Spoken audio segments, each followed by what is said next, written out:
আমরা বাঙালি হাজার বছরের বিবর্তনের মধ্যে দিয়ে ও নানান সাংস্কৃতিক মেলবন্ধনের মধ্য দিয়ে আমরা পেয়েছি আমাদের পরিচয় স্বতন্ত্র।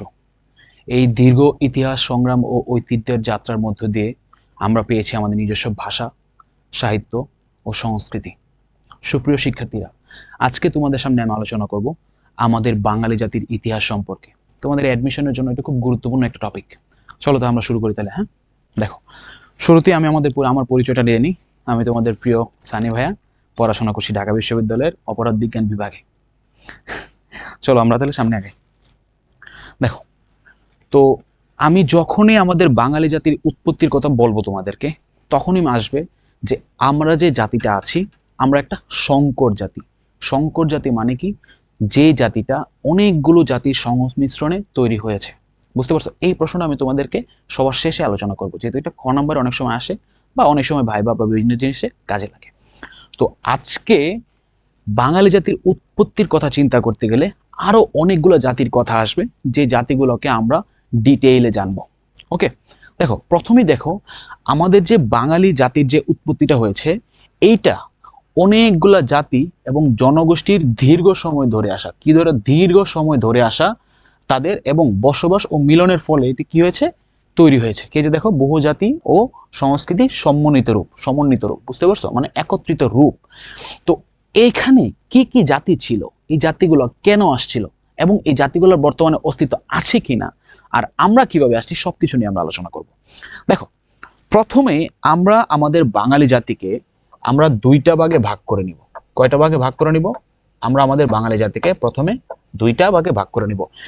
এক, প্রাক আর্য বা আরেকটা হলো তোমার প্রাক আর্য বা অনার্য জাতি। বুঝছো? আরেকটা হলো তোমার আর্য জাতি।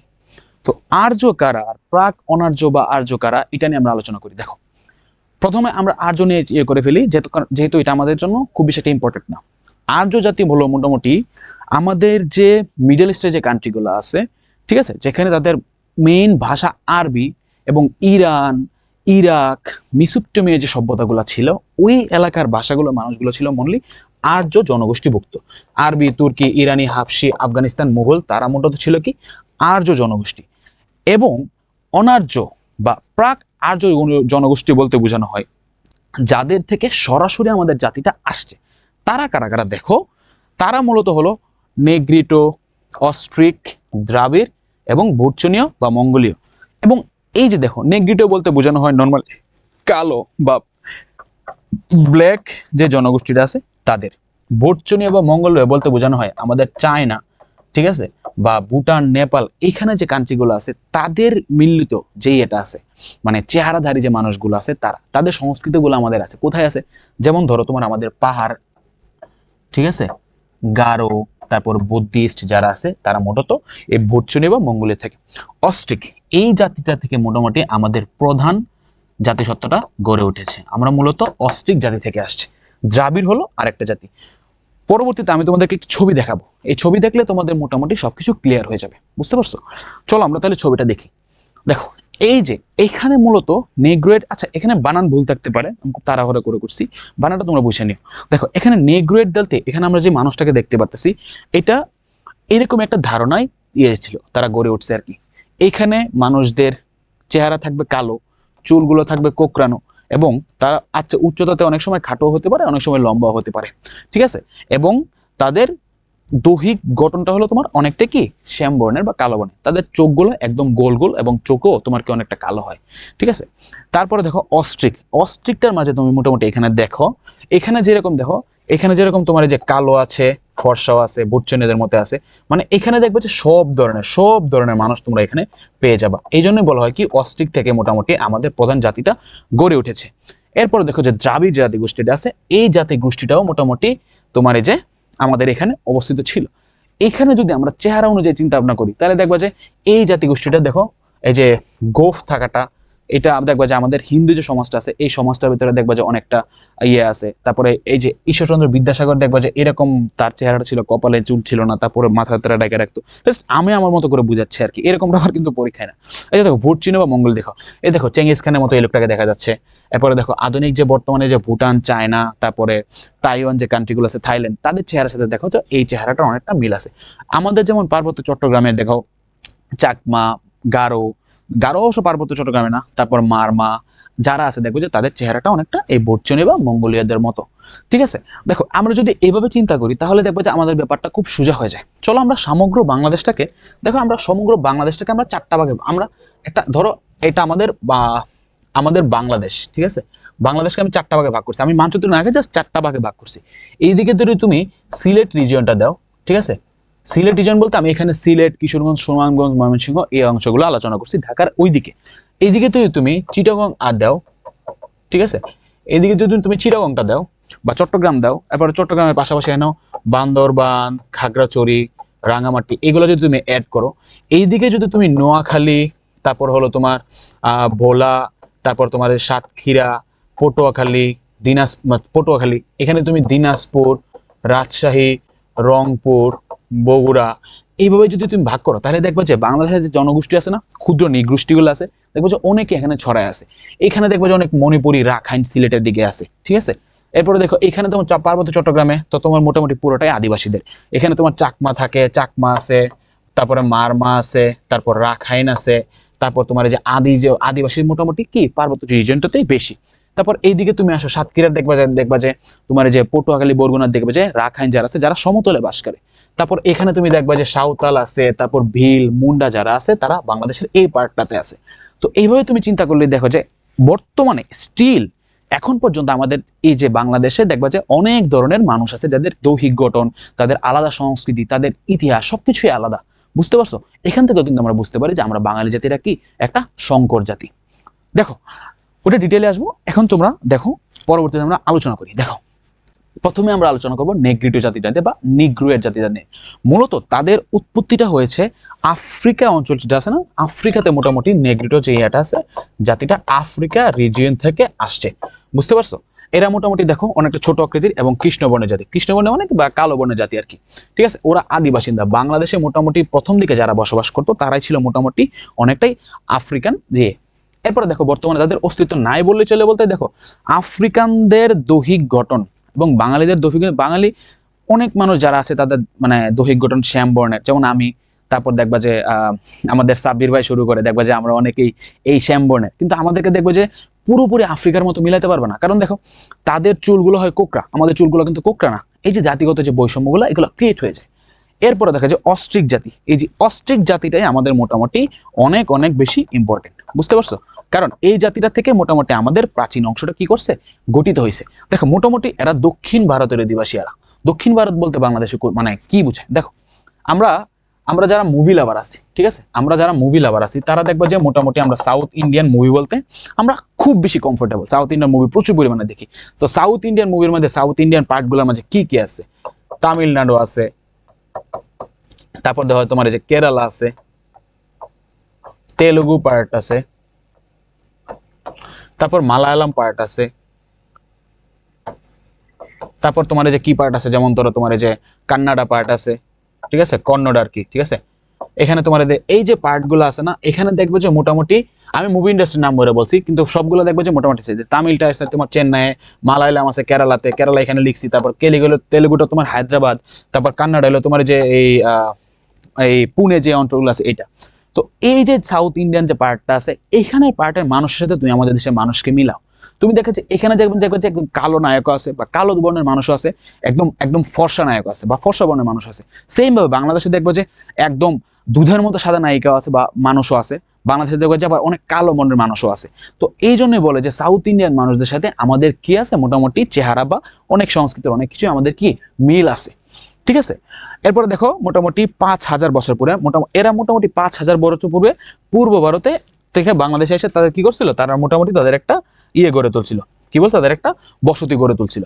এখন এই নেগ্রো জাতি পরে যে অস্ট্রিক জাতি আসছে, এই অস্ট্রিক জাতিকে আবার কোনো একটা জাতি গ্রাস করে তাদের নিজেদের একটা কি করছিল, তাদের নিজেদের চলাফেরা শুরু করছিল।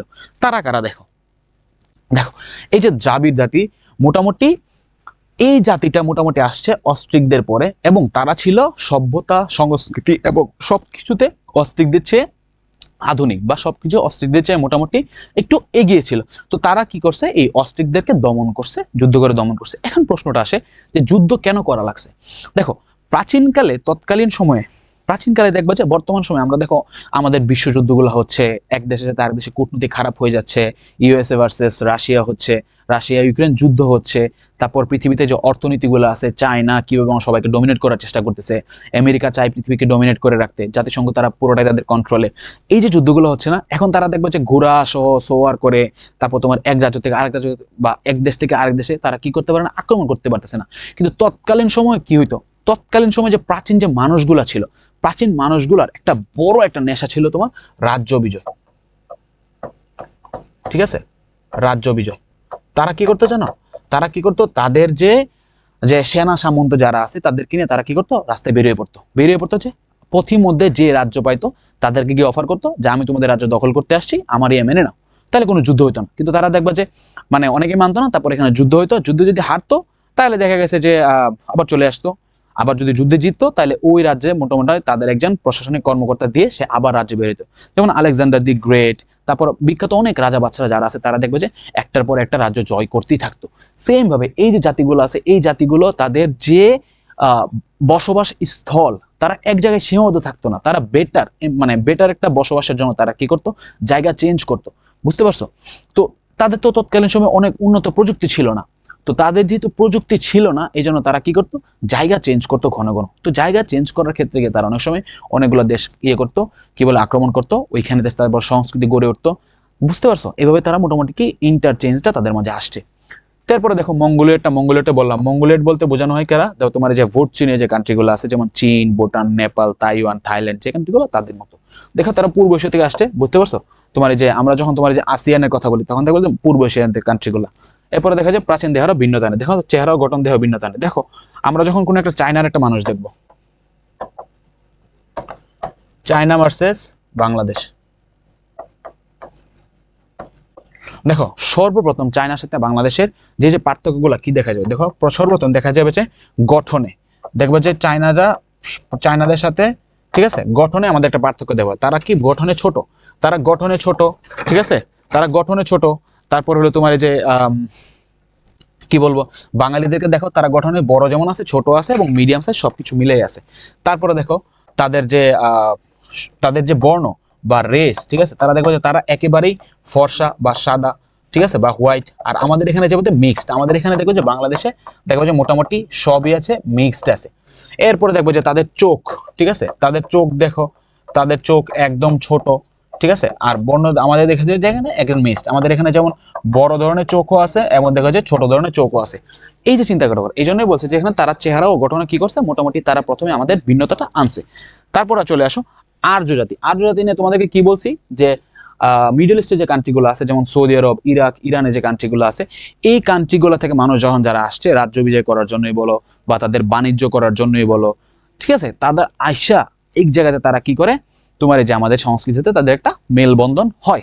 এইটাই মোটামুটি আসছে। তারা কারা ছিল, আরবরা ছিল, আরব কান্ট্রি ছিল, তুর্কি ছিল বা তুরস্কের ছিল, তারপর আফগানরা ছিল, ইরানি, হাফসি, মুঘল প্রভৃতি, তারা সব ধরনের ছিল। দেখো সংস্কৃতি, ধর্ম ও দেখো সংস্কৃতি, ভাষা ও ধর্মে তারা গভীর প্রভাব ফেলছে।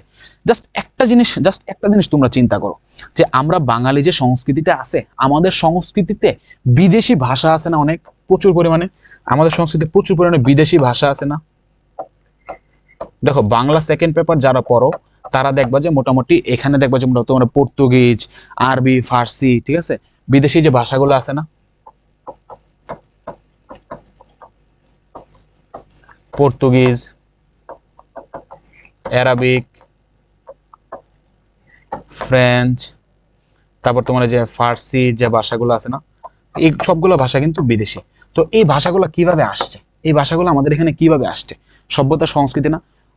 পর্তুগিজে যখন আমাদের এখানে প্রথম প্রথম আসছে, তারা ব্যাপারটা তো এরকম ছিল না যে পর্তুগালের মানুষ এখানে আসছে, তারা আমাদেরকে জাতিগতভাবে তারা উন্নত ছিল, এই জন্য তাদের দম্ভকতা তারা নিজের মাঝে পুষে রেখে তারা আমাদের সাথে কথা বলে নাই। ব্যাপারটা তো এরকম না। না, প্রয়োজনে তারা পর্তুগিজ থেকে বাঙালি ভাষা শিখছে, সেম ভাবে আমরা আমাদের প্রয়োজনে পর্তুগিজ ভাষা শিখে নিছি, এবং এই দুইটা ভাষার ইন্টারকানেক্টেড বা ইন্টারচেঞ্জের ফলে মোটামুটি কিছু কিছু ভাষা তাদের সংস্কৃতিতে চলে গেছে, এবং কিছু কিছু ভাষা বা আমাদের সংস্কৃতিতে বা আমাদের ডিকশনারিতে চলে আসছে। সেম ভাবে সবচেয়ে বেশি ভাষা যেটা আসছে সেটা হলো কি অ্যারাবিক ভাষা, ঠিক আছে? যেমন ধরো তোমার নামাজ, সালাত, দোজক, জান্নাত, জাহান্নাম, এই সবগুলো দেখবো যে হয় ফার্সি না হলে কি অ্যারাবিক ভাষা। এই ভাষাটা মোটামুটি আমাদের এখানে এইভাবেই চলে আসছে, বুঝতে পারছো? এই যে আরবি, তোমার যে আফগান, ইরানি, ভাবসি, মুঘল প্রভৃতি, তারা মোটামুটি এখানে আসছে, এবং তারা আমাদের সংস্কৃতি ও ধর্মে কি করছে, গভীরভাবে প্রভাব ফেলছে। দেখো, আমরা কিন্তু আমাদের এখানে প্রাচীনকালে আমাদের এখানে মুসলিম ধর্মটা খুব বেশি ছিল না। এই মুসলিম ধর্ম আসছে কিন্তু আরব এই কান্ট্রিগুলো থেকে আসছে, তারপর তাদের ভাষাটা আসছে, তারপর সংস্কৃতি, তাদের সংস্কৃতি যে ইসলাম ধর্মে, দেখো ধর্ম কিন্তু সংস্কৃতি সেম। তো ধর্ম যেখানে আসে সংস্কৃতি মোটামুটি এখানে আসে। তো আমরা কি করছি, তাদের সংস্কৃতিটা অনেকটা নিজেদের মাঝে কি করছি, আয়ত্ত করে নিছি। এইভাবে এতগুলা জাতিগোষ্ঠীর সংমিশ্রণের ফলে মোটামুটি আসছে আমাদের বাঙালি জাতি। এরপরে দেখো লাস্ট রেজাল্টে কি আছে, দেখো বাঙালি জাতিকে কেন সংকর জাতি বলা হয়। আচ্ছা দেখো, এতগুলা এতগুলো তোমাদেরকে কথা বললাম, তারপরে কি মনে হয় যে তোমাদেরকে আর কোনো কিছু জিজ্ঞেস করা লাগবে যে বাঙালি জাতিকে কেন সংকর জাতি বলা হয়? তারপরে কয়েকটা টপিক মেইন ওয়ার্ডের মাধ্যমে আমি তোমাদেরকে এটা বুঝাই দিচ্ছি। সর্বপ্রথম সংকর জাতি বলা হয় কারণ দেখো, নেগ্রিটো, অস্ট্রিক, দ্রাবিড়, আর্য সহ বহুজাতির মিশ্রণ। এখানে নেগ্রিটো বলতে তোমার এই যে ব্ল্যাকদের, অস্ট্রিক বলতে আমাদের এখানে পুরান যে জাতিসত্তা গড়ে উঠেছে, সেম ভাবে দাদির। আর্য হলে তোমার কি, তোমার কোথেকে আসছে, অ্যারাবিকরা বা তোমার এই যে সেমীয় গোত্র। আর্য এখানে একটু লিখে রাখো, এটা হলো সেমীয় গোত্র। কি গোত্র? সেমীয় গোত্র, ঠিক আছে? সেমীয় গোত্র, এই ওয়ার্ডটা লেখা রাখো, সেমীয় গোত্রের মাধ্যমে তারা কি করছে, আমাদের এখানে আসছে। তো এখানে এতগুলো জাতির সংমিশ্রণ হয়েছে, সংমিশ্রণ হলে কি ওটা নতুন একটা ইয়ে হয় না? এরপরে দেখো আগমন ও স্থায়ী বসতি। দেখো স্থায়ী বসতিটা কিভাবে বোঝায়, দেখো যখন মুঘলরা আমাদের এখানে আসছে, তারা কয়েকশো বছর রাজত্ব করছে, ইংরেজরা আসছে কয়েকশো বছর রাজত্ব করছে, তারপর দেখো যে মোটামুটি এখানে সবভাবে দেখবা যে তোমার যে দিল্লি সালতানাত থেকে শুরু করে দেখো, পাকিস্তানে দেখো যে সব প্রত্যেকটা রিজিমে কয়েকশো বছর আমাদের এখানে রাজত্ব করছে। তো এই রাজত্বকালে তারা কি করছে, আমাদের ভাষার সাথে মিশছে। তারা যে ব্যাপারটা আসলে এরকম না যে তারা তাদের ইগো নিয়ে বসেছিল বা আমরা তাদেরকে ভয় পাই, আমরা তাদের সাথে মিশি নাই। না, আমরা আমাদের প্রয়োজনে তাদের কাছ থেকে জিনিস কিনছি, তারা তাদের প্রয়োজনে আমাদের কাছ থেকে জিনিস কিনছে, ঠিক আছে? আমরা আমাদের প্রয়োজনে তাদের কাছে গেছি, তারা তাদের প্রয়োজনে আমাদের কাছে আসছে। এই যে একটা কানেকশন, এই যে একটা সংস্কৃতির যে একটা আদান প্রদান, আদান প্রদান থেকে নতুন সংস্কৃতির জন্ম নেয়। এই নতুন সংস্কৃতি মোটামুটি আবার ওই দেশটাকে কি করে, নতুনভাবে আগায় নিয়ে যায়। সেম ভাবে আমাদের এটাই করছে। দেখো স্থায়ী বসতির মাধ্যমে দেখো যে অ্যারাবিক মানুষ যারা আছে, তারা দেখবে যে প্রায় প্রত্যেকটা ফ্যামিলিতে দেখবে যে মোটামুটি বহু বিবাহের তার প্রচলন আছে। বহু বিবাহ বলতে জাস্ট মহিলারা না, পুরুষরা, তারা দেখবে যে প্রত্যেকে দুইটা তিনটা করে ওয়াইফ রাখে, এবং এটা তাদের এখানে বৈধ, ঠিক আছে? তারা দেখে যে তাদের এখনো ওয়াইফ আছে, এবং আমাদের এখানে এসে তারা কি করতো, আবার বিয়ে করতো, ঠিক আছে? তো ওইখানে বিয়ে থেকে নতুন যে বাচ্চা জন্ম নিত, ওই বাচ্চা কিন্তু বাবা এবং মার সম্মিলিত জিনের মাধ্যমে কি হইতো, মানে তাদের ইয়েটা, তোমার যে তাদের যে জৈবিক বিবর্তনটা তারা কি করতো, পাইতো। তো এইভাবে তারা কি স্থায়ী বসবাস গড়ে তুলছে, এবং তাদের সংস্কৃতিতে মোটামুটি তারা একটা অবদান রাখছে। এরপরে দেখো তোমার যে একক জাতিগত পরিচয়ের অভাব, আমাদের কোনো একক জাতিগত পরিচয় নেই। আমরা তো দেখো অস্ট্রিক, নেগ্রিটো, দাবির, আর্য, মঙ্গোলীয়, এতগুলো জাতির আমরা কি করছি, সংমিশ্রণে তৈরি হয়েছে। দ্যাটস আমাদের কি নেই, একক জাতিগত কোনো পরিচয় নাই। এরপরে দেখো বহুজাতির রক্তের মিলনে গঠিত, অবশ্যই এতগুলো, এই যে এতগুলা জিনিস তুমি জাস্ট লিখবা যে আমরা কি করছি, বহুজাতির রক্তে মিলিত, নানান ভাষা, সংস্কৃতি, ধর্মের মিশ্রণের প্রভাব, এরপরে বিভিন্ন জাতিগুলো আসছে এবং স্থায়ী বসতি করছে, আমাদের রুল করছে। দ্যাটস বাঙালি জাতিকে মোটামুটি কি বলা হয়, একটা আর্য জাতি। প্রায় হাজার বছরের কি হইতো, মোটামুটি আর্য জাতি না, মানে শঙ্কর জাতি। হাজার বছরে আমরা কি করে, মানে মোটামুটি একটা গঠন, বর্জন, ইতিহাস, সংস্কৃত, ঐতিহ্য সবকিছুর আদান প্রদানের মাধ্যমে, নানান চরাচরের মাধ্যমে কিছু আমাদের এই বাঙালি জাতি পাইছি। বুঝতে পারছো? এরপরে কি আছে দেখি। আচ্ছা, এই ছিল তোমাদের আজকে বাঙালি জাতি নিয়ে টোটাল আলোচনা। তো তোমরা যদি কোনো কিছু না বুঝো, আমি তোমাদেরকে এমসিকিউ দেই নাই, ঠিক আছে? এমসিকিউ তোমাদেরকে আমি কি করবো, পিডিএফ ফাইল করে দিয়ে দিব আমার হোয়াটসঅ্যাপে। আমার হোয়াটসঅ্যাপ যে গ্রুপটা খুলবো ওইখানে, তারপর তোমরা হোয়াটসঅ্যাপ গ্রুপ থেকে তোমরা সহজে ফ্রিতে পরীক্ষাগুলো দিতে পারবা। ঠিক আছে, থাকো তাহলে। তোমাদের অ্যাডমিশন শুরু হয়ে যাবে কয়েকদিনের ভিতরে, বা অ্যাডমিশন শুরু হয়ে গেছে, ঠিক আছে? প্রথম থেকে যারা একদম স্বপ্ন দেখে, যারা একদম গুছিয়ে প্রিপারেশনটা নিতে পারবা, তারাই তাদের স্বপ্নের বিশ্ববিদ্যালয়ে পৌঁছাতে পারবা। একটা জিনিস মনে রাখো, পরিশ্রমীরা কখনোই বৃথা যায় না, ঠিক আছে? পরিশ্রমীরা কখনোই কি হয় না, মানে হারে না, ঠিক আছে? আল্লাহ তাআলা তোর একটা মানে সৃষ্টিকর্তা প্রদত্ত তো কিছু নিয়ম আছে। তুমি পরিশ্রম করলে না, তুমি চান্স পেয়ে যাবা, আর আরেকজন দিন রাত 24 ঘন্টা থেকে 15-16 ঘন্টা পড়তেছে, সে চান্স পাবে না। ব্যাপারটা আসলে এরকম হয় না, মাঝে মাঝে এটা হয়, ভাগ্যের জন্য এটা হয়ে যায়। অবশ্যই আল্লাহ তাআলা তাদের জন্য আরো বেটার প্ল্যান করে রাখে, বুঝছো? তো ভাই পরিশ্রম করো, গুছায় পড়াশোনা করো। যদি কোনো কিছু না বুঝো তাহলে তো আমি আসি, ঠিক আছে? থাকো তাহলে, ততদিন পর্যন্ত। আর কোনো সমস্যা হলে আমার সাথে যোগাযোগ করো, ঠিক আছে? থাকো তাহলে, আসসালামু আলাইকুম।